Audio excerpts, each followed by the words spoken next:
Muhammad Ghori, determined to avenge his defeat at the Battle of Tarain, returned home and publicly disgraced and dismissed the captains who had shown cowardice in battle. Over the course of a year and a half, he assembled a formidable force for a new expedition into India, gathering a vast army of Turkey and Afghan soldiers, reportedly numbering 120,000 cavalry, all clad in armor. Upon reaching Peshawar, Ghori showed strategic wisdom by pardoning his previously disgraced captains, offering them a chance to redeem their honor. They eagerly rejoined him with their troops. With his army now at full strength, Ghori set out towards Delhi the following day. The Rajput army this time was significantly smaller than in the first battle. Prithviraj Chauhan had delayed in mobilizing his forces, and many of his former allies were either too apathetic or disinterested to fight for him again.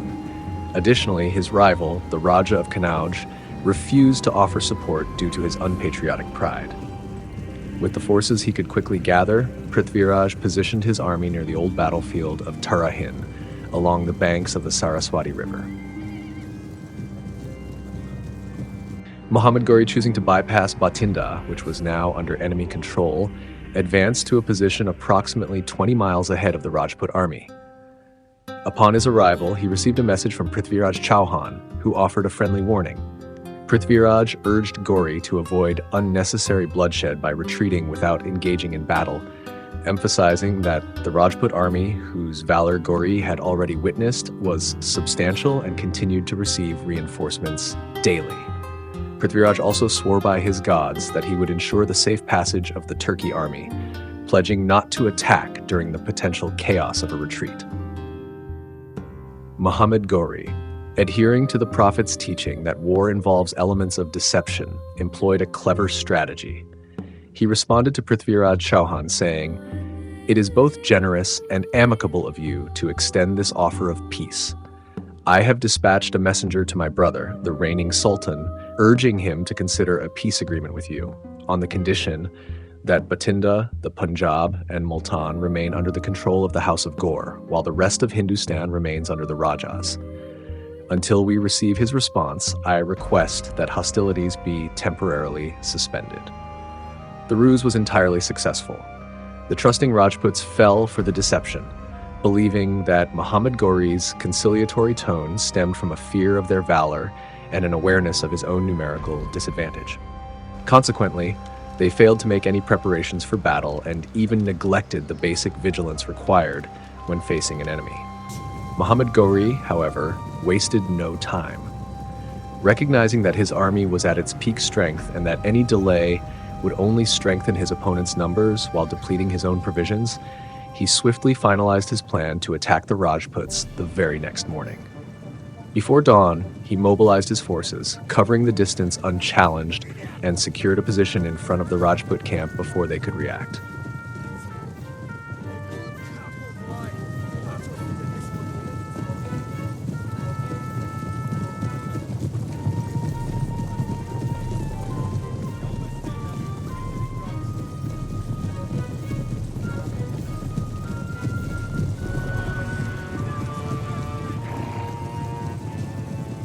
It was the early dawn of a winter's day, and the unsuspecting Rajputs were completely off guard.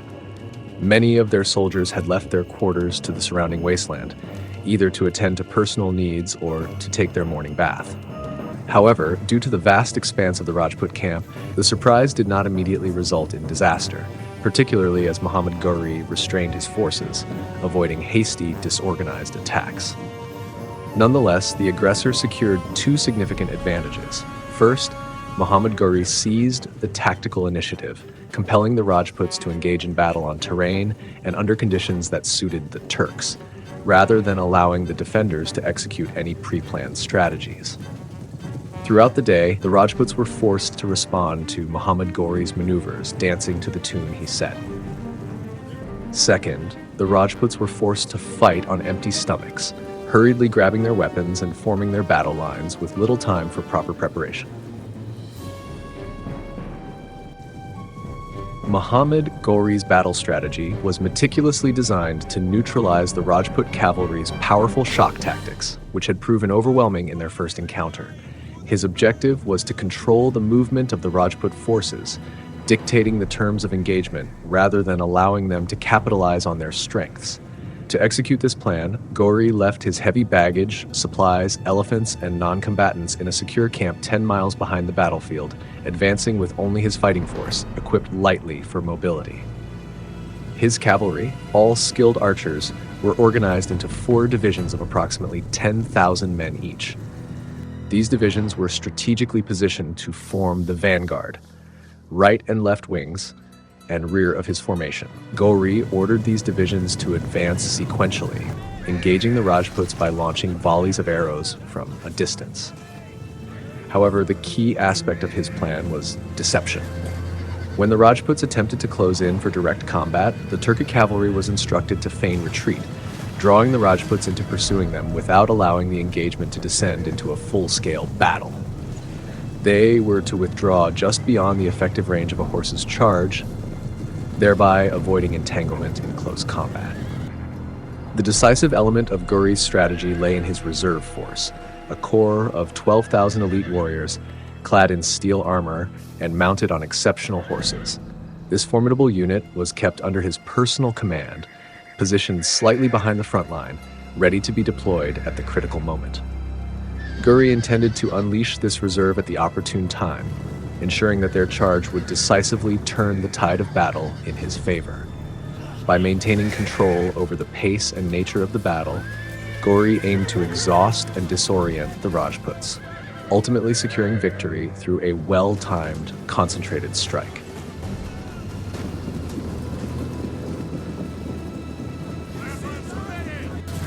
The Parthian tactics employed by Muhammad Ghori's forces left the Rajputs bewildered and frustrated. These tactics, characterized by feigned retreats and hit-and-run maneuvers, effectively exhausted the Rajputs as they spent their energy and time in a futile attempt to chase down and engage the elusive Central Asian horsemen before them. Despite their efforts, the Rajputs were unable to bring the Turks into a decisive confrontation, as the latter skillfully avoided direct combat. The battle, or more accurately, the series of skirmishes, continued in this manner from 9 o'clock in the morning until 3 o'clock in the afternoon. Throughout this period, the Rajputs found themselves increasingly disheartened by the fruitlessness of their exertions. Their morale deteriorated as their efforts yielded no significant gains against the enemy. Furthermore, the physical toll of hunger and thirst began to weigh heavily on them.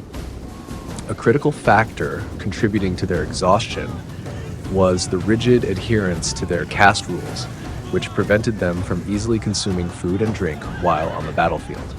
This adherence to tradition, while deeply rooted in their culture, left the Rajputs unable to refresh themselves during the prolonged engagement. As a result, by mid-afternoon, the Rajput forces were not only physically drained, but also mentally demoralized, making them vulnerable to the next phase of Ghori's strategic plan.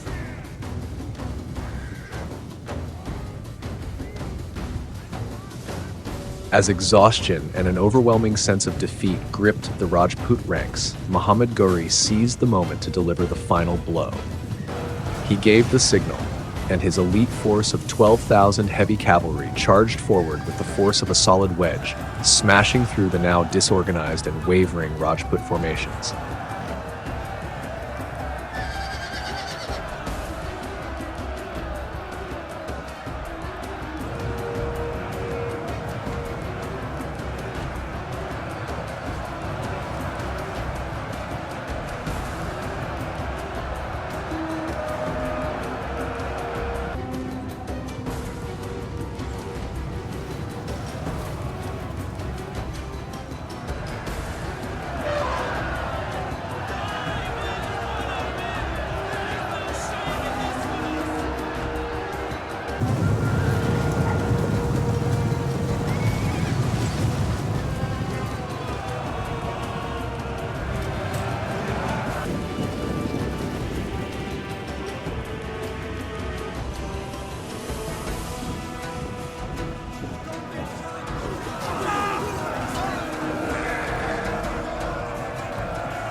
The Rajput forces, already weakened and demoralized, could not withstand the sheer impact of this assault.